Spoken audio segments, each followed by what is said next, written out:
Good afternoon, gamers. Ringo here.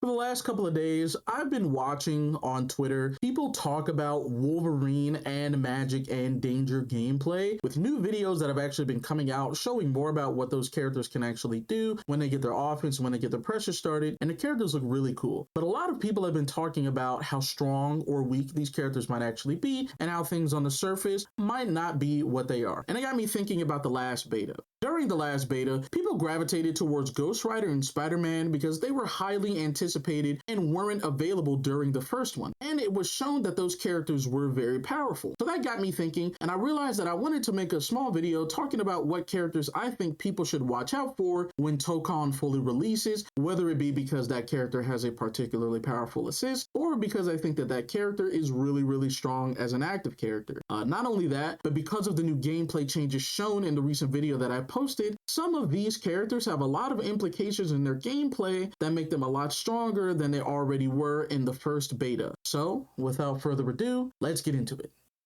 First up, Ghost Rider. I think that this character is going to be very strong.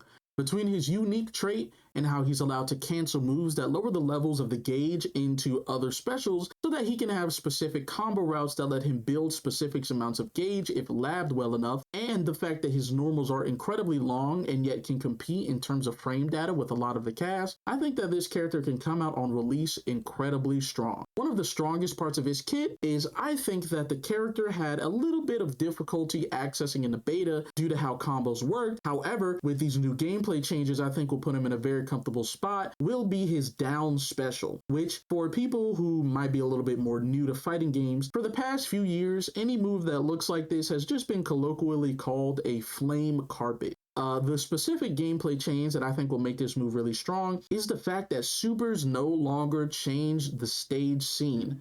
In the two betas before this for the game, there were only a couple of ways to get access to a hard knockdown, aka knocking down the opponent in a way to where they are forced to neutral get up without having the ability to roll forward. And one of them was super. Ghost Rider's Flame Carpet has the potential to be an incredibly oppressive move, forcing them to immediately block on wake up, making him incredibly plus and thus giving him more time to set up options on his opponent's wake up. However, this move actually saw seldom use because of the fact that there were very few opportunities to set up a flame carpet on an opponent exactly where they were that didn't also usually have the caveat of giving them the ability to just roll out of it because whatever combo that Ghost Rider just did led to a soft knockdown. But now it's very easy to continue with that oppressive offense because of the fact that you can super somebody, and if they end up in the corner, it doesn't screen transition, leading to a hard knockdown and thus guaranteed carpet.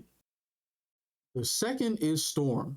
This one seems like a fairly obvious pick, but again, because of the gameplay changes that were discussed in a previous video, a lot of characters that were either okay or already good are going to be significantly improved by this, and she is no exception. Between her long-standing projectiles that she has the ability to force the opponent into with her wind mechanic, giving her incredibly plus frames to continue her pressure with, her fly mechanic, giving her access to unique mix-up potential that other characters don't have, and decent-sized normals that can be used as really good poke tools in neutral and pressure, it's kind of hard to see a world where they neuter her so much that she doesn't honestly seem like a low-key top 5 pick when she comes out, in my opinion.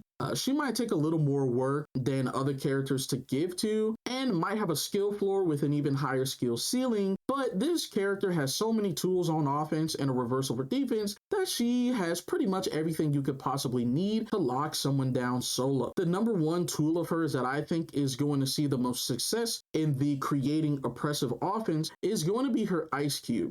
For those that are unaware, Storm has a special that she can do in the air that she summons an ice cube that becomes stationary in the air that she can then manipulate around the screen using her wind mechanic. One of the biggest parts of this move that makes it so strong is the fact that it can exist outside of the map, meaning that if you do this while the opponent is in the corner, even though their back is pushed as far as it can go, the projectile is still even further behind them, leading to difficult to see frame trap scenarios such as the opponent pressing after Storm has finished her block string. She summons the wind just as her block string is over, and it pushes the ice projectile into them from outside of the map. They get hit, leading to another extension and thus more oppressive sequences in the corner. Overall, I just can't see a timeline where this character is not good.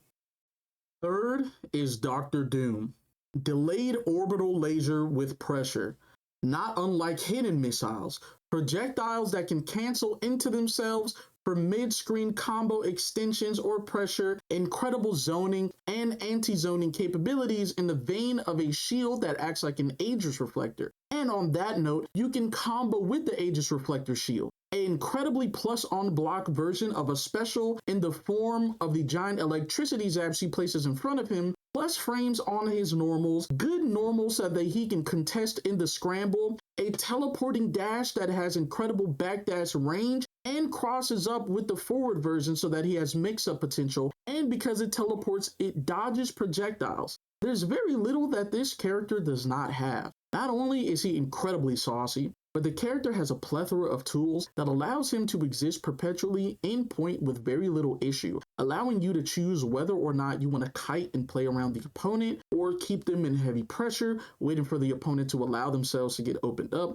or mix them and put them into an Aegis reflector loop that, at least in the very first open beta, had the ability to do at least 50% to you with just a little bit of resources spent. In short, he can go for almost any playstyle that he wants. This character is absolutely insane, and I think that anybody who's looking for a good character to slot onto their team should definitely look into learning how to play Dr. Doom.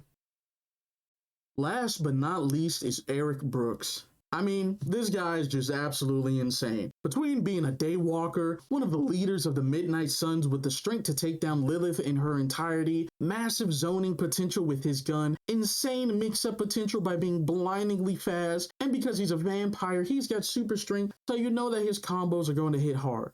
This man will be an absolute beast because he will get at it and will be playable. Yes, sir. That's gonna be a wrap for the video, folks. Next video is already in the works and is gonna be dropping soon. I've got my videos and whatnot up for several projects in a row, so time in between each video is gonna start getting shorter and shorter until a consistent upload schedule sort of starts happening. Let me know if you have anything you want to see out of the channel, and besides that, like always, I'll see you next time. Peace.